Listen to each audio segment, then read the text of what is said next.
As principais demandas são aquelas que são apenadas com censura e com suspensão. A censura é, dentre as penas que estão capituladas no Estatuto da Advocacia, a segunda mais branda. A primeira é um ofício reservado, a segunda é a pena de censura e depois vem a pena de suspensão. Na pena de censura, os principais temas que nós vemos no tribunal é relativo à captação indevida de clientela, com questões relacionadas à publicidade exacerbada e de forma em desacordo com o que diz o Código de Ética, e também, muitas vezes, disputas entre advogados relacionados à questão de partilha de honorários de sucumbência, honorários contratuais, quando existe o desligamento de um advogado de dentro dos quadros daquela sociedade que ele faça parte. Enfim, é uma gama muito grande.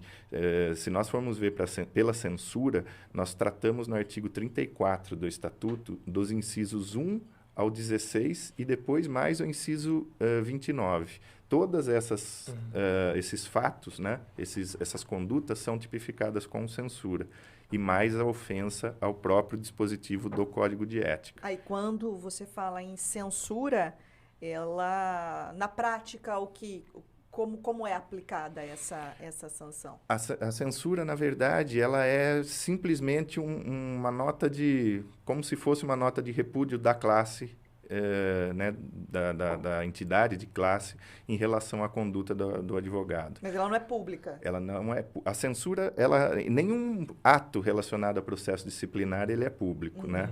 Nem mesmo as penas que são aplicadas. Então, isso consta do assentamento do advogado perante a OAB. Vai constar censura. Se entender-se que esse advogado praticou como um primeiro ato uma infração disciplinar imputado como censura, ele pode receber daí um ofício reservado, que nem vai fazer que conste no assentamento dele. Então, são as duas principais hipóteses. Tipo um réu primário. Um réu primário. Tipo um Denis. E também, desde 2022, a estrutura do tribunal, né, da ética e disciplina, incorporou uma figura jurídica do processo penal, que é o do termo de ajustamento de conduta.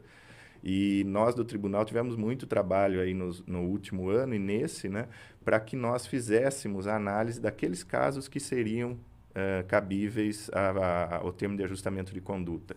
Basicamente, são aqueles processos em que o advogado não tenha uma decisão transitada em julgado previamente relacionado a uma infração ética, ele tem que ser um réu primário, e ele se compromete a, por 2 anos, não praticar nova infração disciplinar.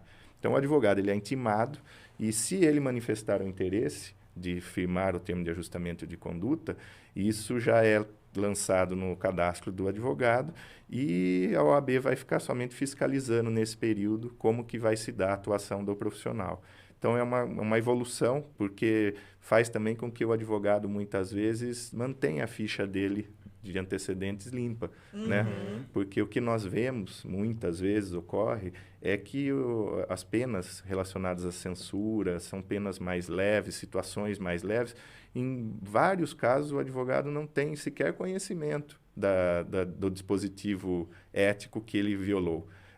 Exceção feita a casos de captação, que, né, dentro do conceito de publicidade, marketing jurídico, o advogado acha que pode praticar indiscriminadamente.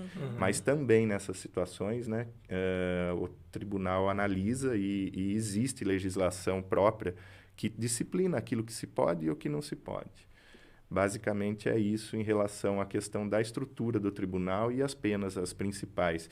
Eu trouxe até alguns números que o tribunal disponibiliza, são dados públicos, né, que estão no site da OAB e não caracteriza nenhuma violação de sigilo ou coisa do tipo. Claro, no caso, esse é da 15ª turma, dessa região mesmo. No site existe um relatório que é de todas as turmas. Então, mostra-se aqui o volume de todos os processos.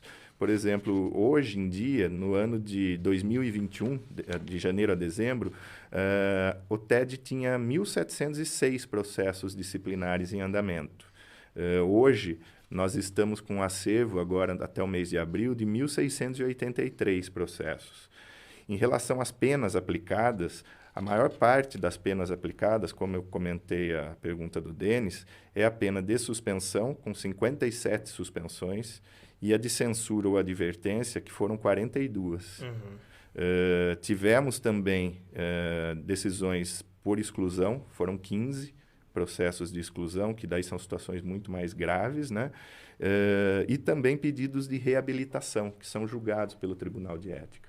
Depois de cumprida a pena disciplinar, o advogado que tenha, em decorrência dessa questão disciplinar, também um processo crime, depois que ele cumprir tanto a pena disciplinar quanto a pena eventualmente criminal que tenha sido aplicada, ele tem o direito à reabilitação. Ele pode entrar perante o tribunal e pedir para que seja reativada a inscrição dele. Mas são situações muito peculiares, muito de uma admissibilidade muito pequena, muitas vezes, porque todos aqueles casos que envolveram exclusão, basicamente se voltam contra o fato da atuação, da idoneidade do advogado. E um dos requisitos para a inscrição do advogado é que ele tenha a idoneidade. Aquele que já foi excluído por um ato inidôneo que ele praticou, um crime infamante, às vezes esbarra nessa circunstância. Então, a reabilitação é uma figura também que tem sido muito utilizada pelos advogados que por alguma razão, tiveram a sua carteira entregue ao AB por conta de exclusão. Então, nós também analisamos isso.